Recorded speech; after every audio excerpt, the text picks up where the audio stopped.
Hi guys, so today I decided to do my presentation on Alzheimer's, which I'm sure you already know a lot about. But basically Alzheimer's is a form of dementia, and it is expected that by 2030, there will be an expected case of 60 million people worldwide that are afflicted with Alzheimer's, and that's according to Stan Xiao, the Journal of Medical Research, 2018. This will come at an extremely large cost, and we don't have the healthcare personnel to take care of them because it's a growing disease. And it does affect me personally. My grandmother has this. A lot of my grandparents have had this in the past. It runs in the family, so I felt that it was important to talk about. So basically, yeah, my first slide is it does affect more people than you think. Like I stated that statistic earlier, there's a lot of people that aren't getting the proper necessary treatment that they need. And with a disease like this, it's not really about saving lives, it's about saving quality of life, because there's no cure. It is terminal, and they generally have about 6 years once they're diagnosed. That being said, I decided to use a charity called the Alzheimer's Family Center. And according to their About Me, according to www.alzheimersfamilycenter.org, they've been around since 1988. They were founded by a psychiatric doctor, and basically what they do is it's an adult daycare.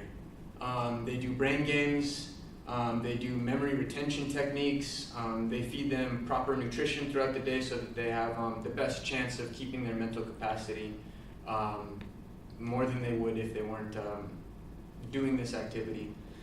According to Diante, AARP 2008, basically the saving grace for someone that has Alzheimer's is social interaction and meeting new people and making new connections, because that gets the synapses for short-term memory firing again. And so the way that they're basically tackling this problem is they get them in big groups, they get the seniors in big groups, and they get them to do activities that makes them talk to one another, and get to know each other. And by doing this, it helps their brain get stimulated in the correct ways, and it makes them have a much better quality of life. They also have scholarship programs that they do for these seniors through their grants they get from Hoag Hospital. And by doing this, they're able to either subsidize the cost for the seniors or have it at an extremely low price.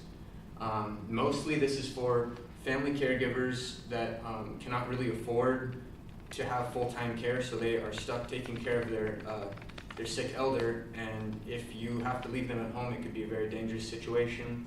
So they will take care of your father or mother for up to, I think, 8 hours a day, they said. So yes, like I said before, the outcome is a much higher quality of life.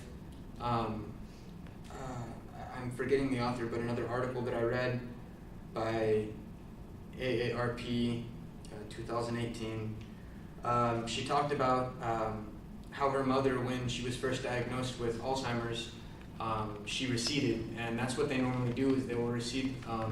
Normally after a husband dies or a loved one dies, they will recede into wherever they live, and they won't really come out much.